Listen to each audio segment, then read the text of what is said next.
عمرك كنت في علاقة سواء صداقة أو حب أو أهل أو شغل مفيش فيها زعيق ولا دراما ولا مشاكل واضحة، بس مع الوقت حسيت إن أنت بتموت من جوه؟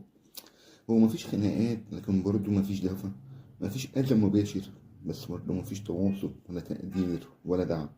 الموضوع ساكت هادي كده لطيف في الظاهر، لكن جواك حاسس إن أنت بتتخانق. أنت موجود بس مش متشاف. عارف الكلام ده؟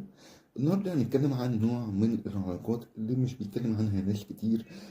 العلاقات الهادئة القاطرة. هنفهم ازاي التجاهل بيعمل ضغط نفسي أقوى من الزعيق، وإيه هو نمط الانسحاب العاطفي، وإزاي تختبر قوة العلاقة فعليا قبل ما تخسر نفسك. أنا أحمد زايد وأنت بتشوف برنامج حلال المشاكل، ويلا بينا نبدأ. هو ليه العلاقات الهادية دي ممكن تكون أخطر من كل الكلام ده؟ العلاقات السامة سهل إن أنت تشوفها، في زعيق، في إهانة، في تلاعب، في سيطرة، فدماغك بيقولك ده وجع يا عم، إيه إحنا لازم نتحرك. لكن في العلاقات الهادية بتكون مخادعة، مفيش حدث كبير تقدر تقول عليه هو أنا عايز أمشي عشان كده، وتفضل جواك سنين أنت عمال تبرر لنفسك ما هو مش وحش، ما هو بيكلمني اهو، آه ما هو مفيش مشكلة، يعني الدنيا ماشية. لكن في الحقيقة الصمت العاطفي بيكون مؤلم أكتر من الصوت العالي، لأنه ببساطة شديدة جدا بيخليك تشك في نفسك، اللي هو أنا ببالغ؟ ما هو مفيش حاجة واضحة تواجهها. هو بيعزلك من جوه ببطء. هديك مثلا أمثلة حقيقية. مثلا تعالى نتكلم عن العلاقات العاطفية. هتلاقيها مثلا موجودة معاك بس هي مش موجودة، بتكلمك عادي بس مفيش عمق. بتحكي لها مشكلة، تقولك عادي هتعدي. لو واحد مثلا بتحب واحدة فتلاقيه بيقول لها هي نجحت فيقول لها حلو، تتعب يسكت، تحس إن هي موجودة مع شخص بالجسم بس. مثلا انت هنتكلم في الصداقات او في الصحوبية يعني، فصاحبك موجود مثلا على القهوة بس مش موجود في التفاصيل، ما بيسألش عنك، ما بيشارككش، ما بيحكيلكش حاجة. دايما تحس ان هو في وضع توفير الطاقة كده، فتحس ان انت بتبذل مجهود من طرف واحد وبتاخد الفتافيت بتاعت الاهتمام. نيجي برضو لموضوع تاني مهم في الأسرة مثلا. البيت هادي ومحترم جدا، مفيش أي حوار حقيقي، مفيش ازاي انت حاسس بايه او قول لي ايه اللي جواك، فتكبر وانت حاسس ان انت لازم تخفي مشاعرك لان مفيش مساحة ليها. كمان التجاهل كعامل ضغط نفسي. التجاهل مش مجرد عدم اهتمام، التجاهل بيبقى للأسف رسالة بتقول وجودك مش مهم، أو مشاعرك يا عم حاجة تافهة، أو ببساطة كده أنا مش مستاهل أصرف عليك طاقة. ودي فعلا رسالة وحشة جدا على النفس البشرية، لأن الإنسان مهما كان محتاج يحس إن هو متشاف ومسموع وليه قيمة. دراسات نفسية كتير أثبتت إن التجاهل المستمر بيرفع هرمون الكورتيزول اللي هو هرمون التوتر، وبيخلي الجسم دايما في حالة إنذار، وده بيؤدي طبعا للقلق مزمن وفقدان الثقة بالنفس وشك دائم اللي هو أنا المشكلة. برضو بيديك عاطفة، عزلة عاطفية. مفيش فايدة إن أنا أتكلم ليه. مع الوقت الشخص بيبدأ للأسف يصغر نفسه، يقلل من احتياجاته ويقنع نفسه ما أنا كمان مش محتاج كتير، أنا عايز حاجة بسيطة، حاجة بسيطة أوي. وده أخطر حاجة، لأنك أنت بتتعلم تعيش على الفتافيت، ودي حاجة مش صح نهائي. تعالى بقى نتكلم عن نمط الانسحاب العاطفي. الانسحاب العاطفي هو إن الشخص يكون موجود فيزيائيا قدامك لكن هو غايب عاطفيا بشكل ما. هو مش بيشارك، ما بيشتكيش، ما بيحكيش، مش بيسأل، مش بيعبر، دايما في وضع عارف الأوفلاين، هو وضع الأوفلاين. أسباب الانسحاب ده بتختلف، يعني هو مثلا ممكن يكون نفسه تعبان أو مكتئب. ممكن يكون اتعلم من صغره إن المشاعر ضعف.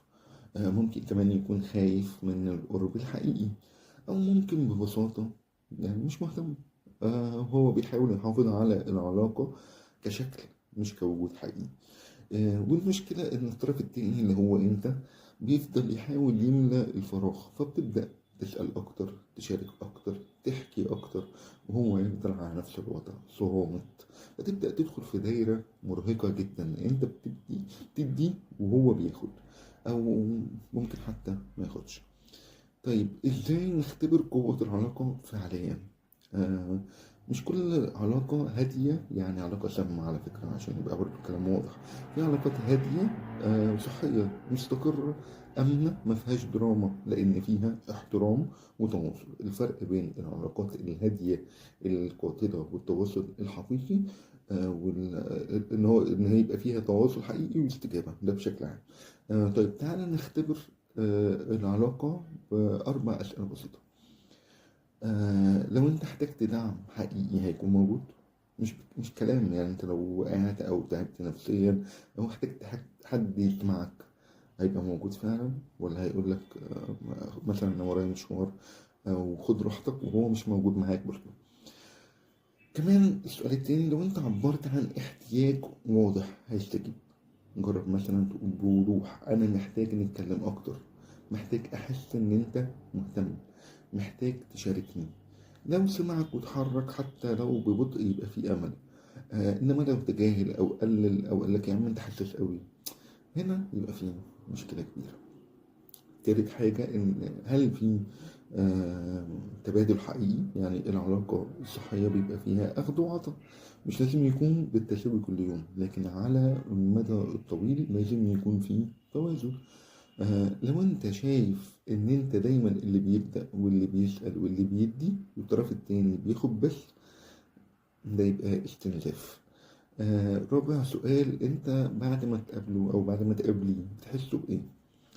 أهم سؤال بعد ما تقعدوا مع بعض كده، أنت بتحس براحة ولا أنت بتحس إن أنت تعبان؟ العلاقة الصحية بتديك طاقة حتى لو فيها مشاكل بتتحل. العلاقة المستنزفة بتسحب منك وبتطلع منها أنت حاسس بفراغ أو تقل بشكل أو بآخر. فتعالى بقى نقول إيه هي الخطوات العملية لو لقيت نفسك في علاقة هادئة قاتلة. تعمل إيه؟ أول حاجة لازم تسمي اللي بيحصل. قول لنفسك بصراحة أنا في علاقة فيها تجاهل عاطفي. التسمية دي بتخرجك من الدوشة دي كلها، بتخليك واضح. تاني حاجة، اتكلم مرة واحدة وبوضوح تاني، ما تتهمش حد، لكن يبقى تعبيرك تعبير صادق، اللي هو أنا حاسس إن أنا مش متشاف، أنا محتاج إن إحنا نتواصل أكتر. وشوف رد فعله ده هيكشف حاجات كتير أوي. تالت حاجة، انت لازم تراقب الاستجابة مش الوعود. لو وعدك بالتغيير ما تكتفيش بالكلام، لازم تراقب الفعل في الأسابيع اللي بعدها. رابع خطوة، دي آخر خطوة تقريبا، انت لازم تحط خط زمني أو حد زمني لنفسك. مش علشان تهدد ولا حاجة، لا، بس عشان تحمي نفسك. قول أنا هديله شهر شهرين فرصة حقيقية، لو مفيش تحسن أنا هاخد القرار. لا، في خامس حاجة كمان، لو مفيش تغيير الرحيل مش هيبقى أنانية على فكرة. إن أنت تفضل قاعد في علاقة بتموت فيها للأسف ده مش وفاء، ده أنت بتظلم نفسك. فخد بالك وإيه، وعمرك بيعدي ها. طيب العلاقات الهادئة القاتلة مش بتعمل ضجة ولا حاجة، لكن للأسف بتسرق منك أهم حاجة، إحساسك بقيمتك. لو انت حاسس انك موجود بس مش مرئي، ده مش دي مش حساسية، ده انذار. اكتب لي تحت في التعليقات اكتر حاجة بتحسسك ان انت مش موجود في العلاقة، سواء كانت سكوت او عدم اهتمام او عدم استجابة. ولو الحلقة دي لمستك ويعني نورت حاجة كده عندك، اعمل لي لايك واشترك في القناة وفعل الجرس، واشوفك على خير ان شاء الله في حلقة جاية. السلام عليكم.